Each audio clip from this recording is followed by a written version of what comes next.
Welcome, and thank you for joining for another whiskey review. Today, we're going to take a look at the Highland Park 30-year-old, 45.7% ABV.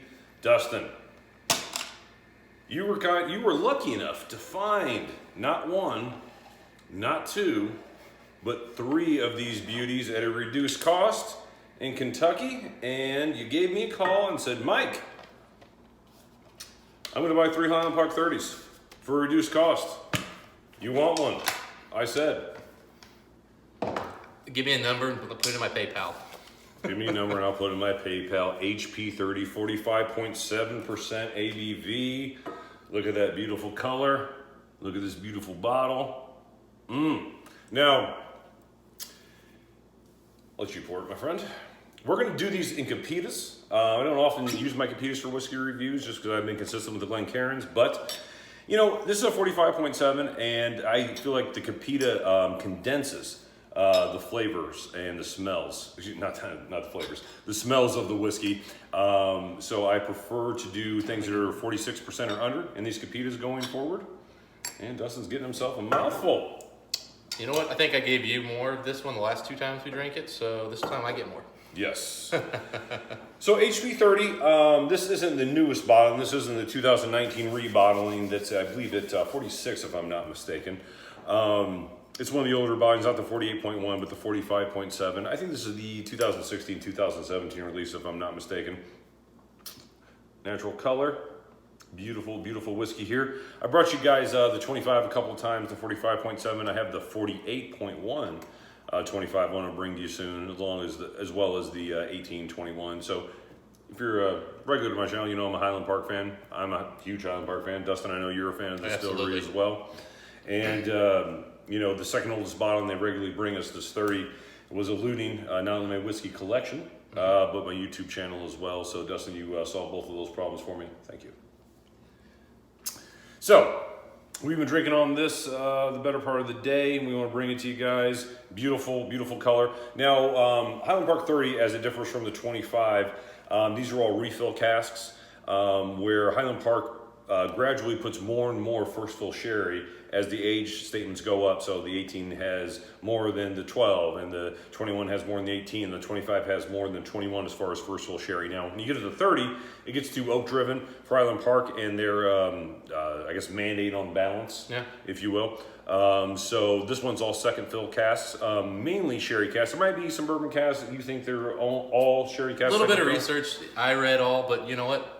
It's hard to know. Yeah, not quite sure, but it's a beautiful whiskey. We're very fond of it, and we're going to give you our thoughts. Dustin, the nose. So it's interesting. We had this earlier, and we talked about citrus. You know what I'm not getting right now? Citrus.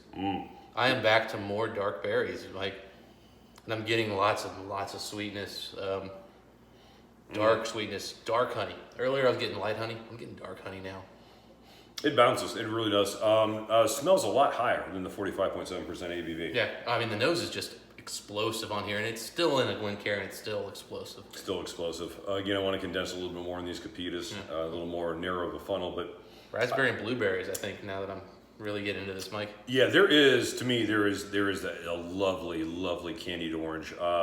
If you're familiar with the 21, the 47.5, it's even more of a candied orange note than even that one.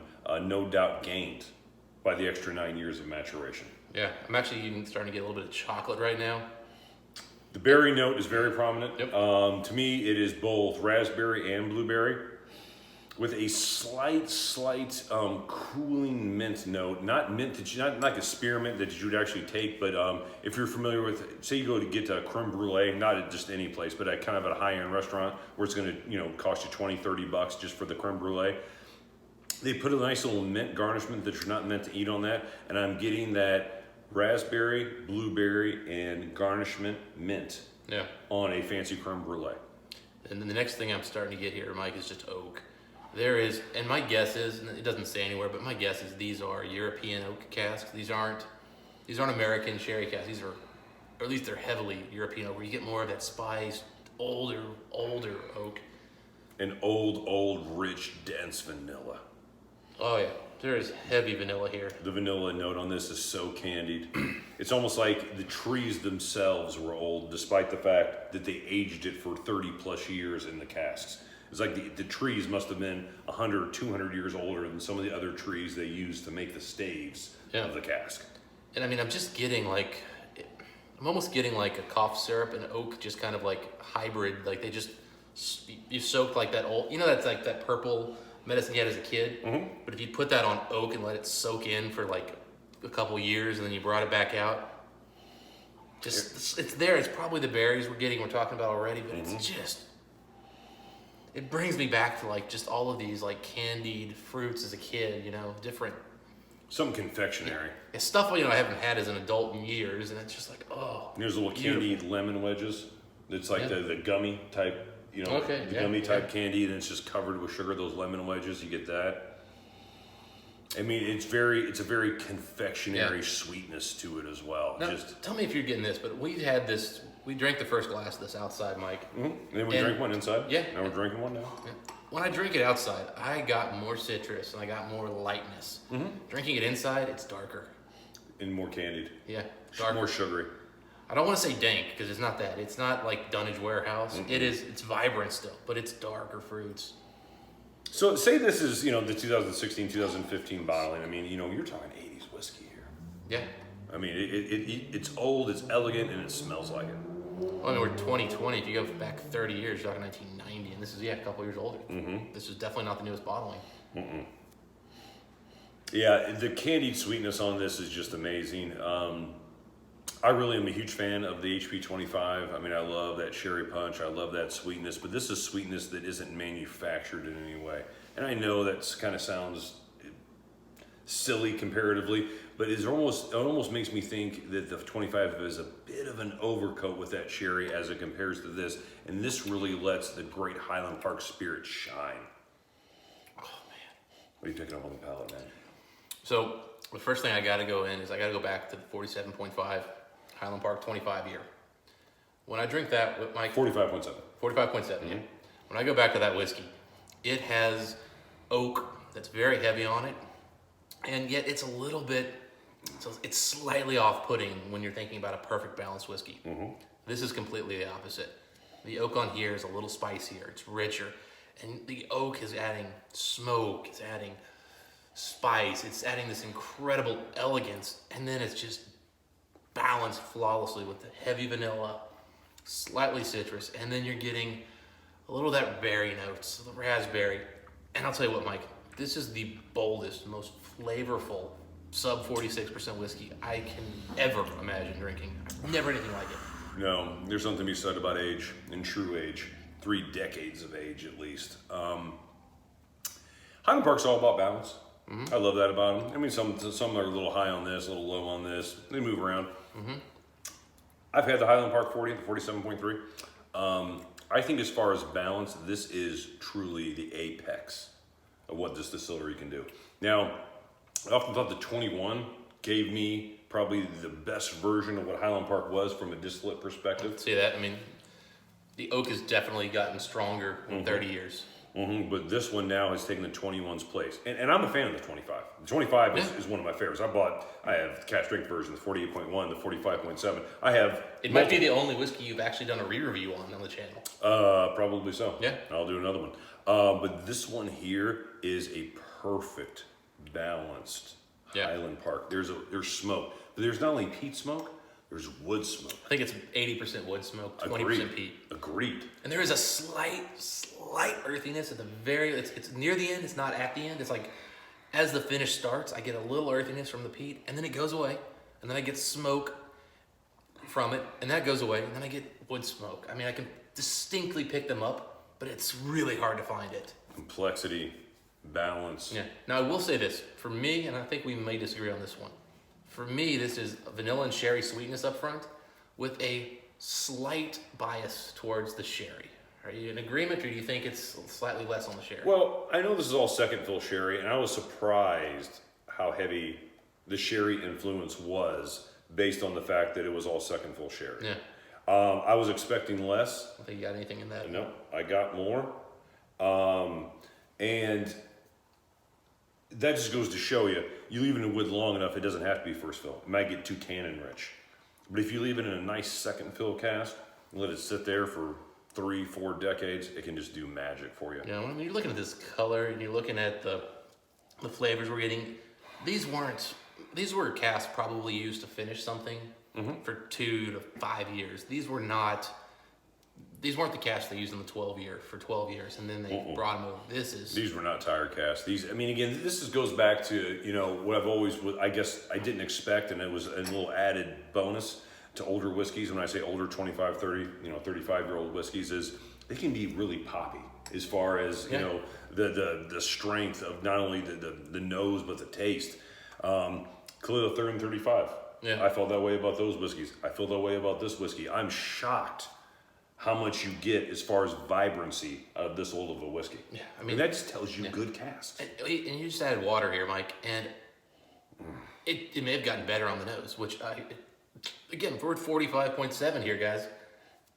It may have gotten better on the nose. I mean, it's sweeter now. You know, if I went out and had a nice steak, talking a filet, like it's just a beautiful well-cut filet at a high-end steakhouse. Like one, you're going to pay $50, $60, $80 just for the steak, and everything's a la carte. Oh yeah. You only get potato with it. Yeah, you don't get the potato with it. You don't get vegetables. You got to pay for that. You got to pay $7 for the carrots. That type of place, instead of getting a high-end dessert, if they just said, "Look, you can't drink it, but smell this Highland Park 30," that would give me the same sugar satisfaction that a dessert would give me. I mean, was it Wagyu or Kobe?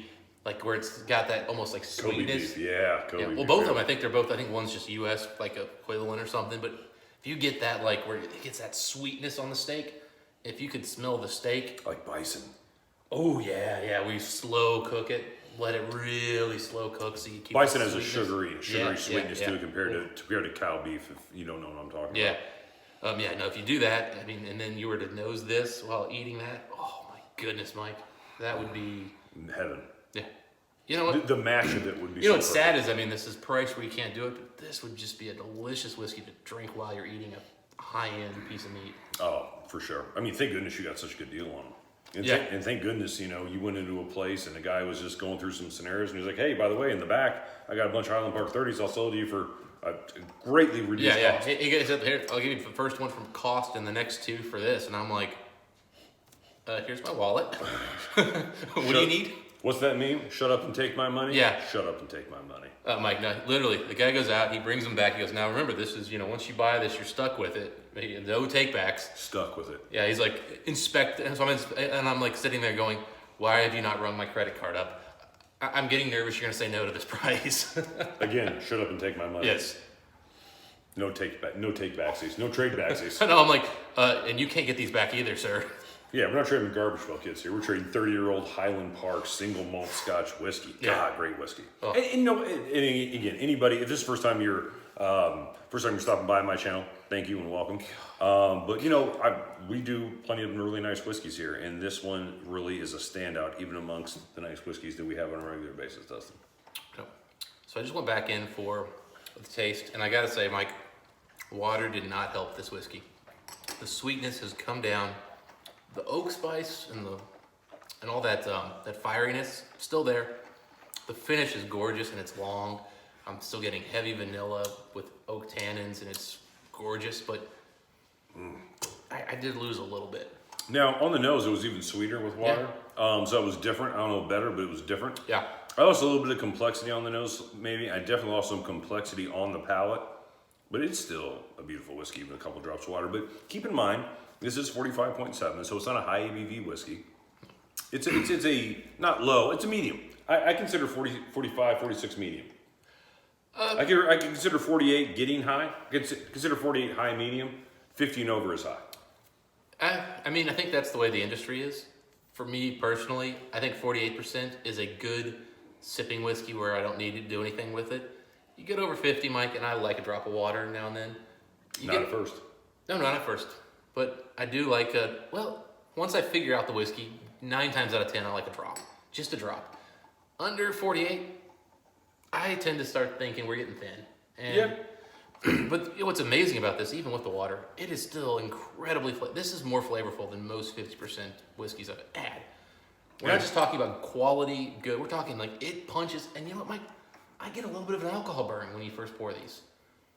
On the finish, I get a little bit of a burn that I wasn't expecting. I tell you what, the finish is long and beautiful though. Oh. Elegant. It's almost more, I get some floral notes on the finish too. Just an excellent whiskey. It's cost prohibitive. I've looked at this bottle many times. You know, usually when I see it, it's $900 to $1,200. I'm like, pass. You know, for that money, that's Lagavulin 25 money. You know what I mean? That's Talisker 25 cash strength money. Yeah. So I've always passed, man.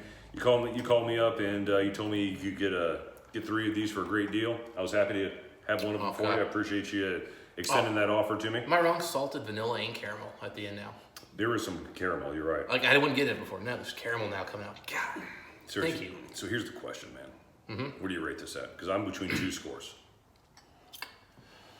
So I was debating this the other night, and it is a little thin for me to think it is like in the greatest whiskeys I've ever had. For sure. Mike, I'm going up there, man. I'm going 93. God, I'm between a 92 and a 93, and that was my question. Was it a 92 or is it a 93? I was right there with you, and I had to go 93 because to me 94 is about as high as I can rate a whiskey. Yeah, I don't think it's that level. I don't think it's Lagavulin 24 or Lagavulin 25. I don't think it's that level. It doesn't have the richness and the creaminess that I need. It's got all the flavor though. Yeah, it's got all the flavor, man. I mean, And the complexity. So many things right. Decadent. Oh my goodness. He's doing so many things right. It's like Tim Duncan. Yeah. I mean, Tim Duncan, is he the greatest player of all time? No. No. Is he the conversation to top 10? Absolutely. No, yeah. Absolutely. I mean, he's like the guy that you bring into like the greatest player of all time conversation just because you really want to talk about how great a teammate he was, but you can't Can't say he's the best, but because in the end of the day, you go and say, grant some you go, well, it's Bill Russell's a better teammate, probably, maybe, and Jordan's a better individual player. LeBron's a better individual player. Although, I mean, you know, championship-wise, I mean, Duncan's right up there with anybody. He's got, I mean, probably more wins than both those guys. Yeah, no, I mean, he's a winner. I mean, Yeah. it goes back to your teammate statement. And this is a great teammate to the Highland Park range. You know, this says, you know, I'm not going to overshadow you, Highland Park 25, and be more sweet. But what I am going to do is I'm going to show everybody what Highland Park can do, what a whiskey distillery bent on balance can do at its apex. And that's what I think this is here. So I've been trying to buy some time. I noticed. Dragging my feet. 92, 93. Dustin. God, I want to say 92, but you said 93, and now you're influencing me. 92 push, 93. I'm gonna. He's at 92.75, I think, is what he's really saying. You don't want to say 93, but it's a 93. You know what I'm saying? Yeah. You don't want to admit what it is sometimes, but that's what it is. Sometimes you don't want to admit like it's that good. Like you think of all the whiskeys we've had, and we're both proof snobs, and we both every time we go to these whiskeys, we're like, I need 48, I need 50. I know. And then this one, it just flips the script on us. Because what does it mean if we admit that we were wrong about the proof snob thing? Yeah. Apparently, we just need 30-year-old whiskey. Apparently, we just need 30-year-old whiskey from Highland Park. That has the oak perfectly integrated. And it's perfect oak. I mean, every aspect of the oak note on this, I love. You know, when they bottled this initially, and the master blender came up with it, and they put the cask together, you know he had some type of smug satisfaction with somebody who really knows whiskeys. He's going to get it. Yeah. He's going to get it. And not for someone who wants a trophy bottle. Yeah, someone who really, like you and I. You know what's sad is, enjoy whiskey. I mean, think about how many times you look at bottles and they become these collector's items. They're part of someone's home decor. It's like a book that no one ever opens up and reads. This is legitimately drinking whiskey that it justifies the $700-800 prices that it started out as. Not that we paid that. Hey, we saved a few bucks. We saved a few bucks. God, wish there was more. Anyway, we want to thank you for once again joining for the whiskey review. This was obviously one of the ones we enjoy doing more. Yes. And we hope to bring you some more great whiskey reviews in the near future. Until then, Dustin, what do we wish the folks? Happy drinking. See you next time.